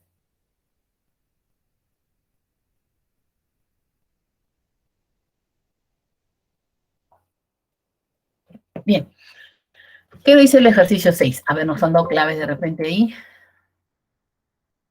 Vamos a ver. Sí, ahí nos está respondiendo Leonardo y Kiara, 6,75 grados, muy bien, la E. Muy bien, vamos a verlo ya, 75 grados, ¿no? Bien, vamos a ver entonces el ejercicio 6. ¿Qué nos dice? Dicen, la figura muestra un lienzo de forma cuadrada. Vamos a sacar la figura del enunciado. Acá está el lienzo de forma cuadrada. Entonces es un cuadrado ABCD de centro O. Entonces, vamos a colocar 90 y 90, acá también sabemos que es 90, pero ahora arriba es suficiente con ellos dos. El centro, vamos a trazar las diagonales, ¿ya? ¿Ya? Acá los lados también son iguales, estamos colocándolo así, ¿sí? Los cuatro lados sabemos que son iguales. Trazamos las dos diagonales y este punto de acá, O va a ser el centro. Me dicen, colgado por una cuerda que forma un triángulo rectángulo en el punto P. ¿Está bien? Entonces, acá está. Entonces, aquí se forma el ángulo recto, ¿sí? Ah, pero algo antes de... Ahí está el ángulo recto, algo que también sabemos de las diagonales del cuadrado, ¿no? Que se cortan perpendicularmente. Aprovechamos y también coloco el 90. Entonces, tú sabes que en un cuadrado las diagonales se cortan perpendicularmente y también son bisectrices, ¿no? Ese es del cuadrado. Entonces, me dan de dato esto. Esto es 90, acá no dicen, ¿ah? ¿Sí? Triángulo rectángulo en el punto P. Tal que el lado del lienzo, este lado del lienzo, mide el doble de la longitud del pedazo AP de la cuerda. Entonces, si AP le llamamos A, entonces el lado del lienzo mide 2A, el doble. Ahí está, esa es la relación, ¿no? Me dicen, para mantener en equilibrio el lienzo, se desea colocar otra cuerda que une el punto P con el centro del lienzo. Entonces, para que haya un equilibrio, vamos a trazar, se va a colocar otra cuerda, pero que va a ser desde P hasta O. Ahí está. Eso se va a trazar. Y nos están pidiendo hallar en la medida del ángulo formado por esta cuerda y el lado AB del lienzo. Acá está el lado AB. Entonces me piden el ángulo entre AB y este. Puede ser este ángulo o puede ser su suplemento, ¿no? Entonces nosotros le vamos a colocar a cualquiera de ellos, hallemos, no hay problema, esto X. Si no es esto, será el suplemento, ¿no? Ok, vamos a ver. Ahora, mira, para hallar el X, yo lo podría ver de repente, profesor, acá hay un triángulo, ¿no? Y por ahí de repente X es la suma de estos dos ángulos, ¿no? O de repente trabajar un triangulito, pero acá también tendría que hallar esto de aquí, ¿no? Ver con quién es este de acá. Bueno, ahí está, ¿no? Vamos a verlo. Mira, eh, nosotros observamos aquí que este es 45 y este es 45, ¿no? La diagonal viene a ser una bisectriz también. Esto viene a ser AB viene a ser el lado del lienzo, que vale 2A. Lo voy a colocar a este lado, 2A, para poder ver bien el triángulo rectángulo APB. Ese triángulo rectángulo APB, el cateto vale A y la hipotenusa vale 2A. Y es notable entonces de 30 y 60. Claro. Entonces, si esto es triángulo notable, este ángulo va a ser 30. Ah, mira, ya tenemos este. ¿Se acuerdan? Le dije acá, esto más esto de aquí. ¿Ya? Entonces ya tengo ahí un 30 grados. Ahora, ¿cómo hallaría este ángulo? Mira, tú tienes este cuadrilátero que estoy remarcando. Este cuadrilátero, este ángulo en el vértice P es 90 y en el O 90. Y estos ángulos opuestos suman entonces 180. Significa que ese cuadrilátero no es cualquier cuadrilátero, sino es un cuadrilátero inscriptible. ¿Ok? Entonces, gracias a que sus sumas de sus ángulos opuestos es 180, es inscriptible. Entonces, ¿qué voy a aprovechar si ya es inscriptible de los teoremas que hemos visto? Que mira, acá están trazadas las diagonales, esta y esta. Entonces, al trazar las diagonales, si este ángulo vale 45, esto puede pasar acá, al otro lado, a frente, ¿no? Estos ángulos van a ser iguales porque el cuadrilátero es inscriptible. Entonces, 45, 45 pasa. Y con eso ya salió ya, ¿no? El ángulo, si a esto le llamamos punto T, entonces el triángulo PTB, ahí, en ese triángulo, por ángulo exterior, 45 más 30 me da X, ¿no? Y eso va a ser 75, ¿ok? Que sería el ejercicio que está ahí. Bien, de ahí sigue el ejercicio 7, ¿ya? Vamos a ver el ejercicio 7, 8 están seguidos. Vamos a ver el ejercicio 7, ¿ya? A ver el ejercicio 7.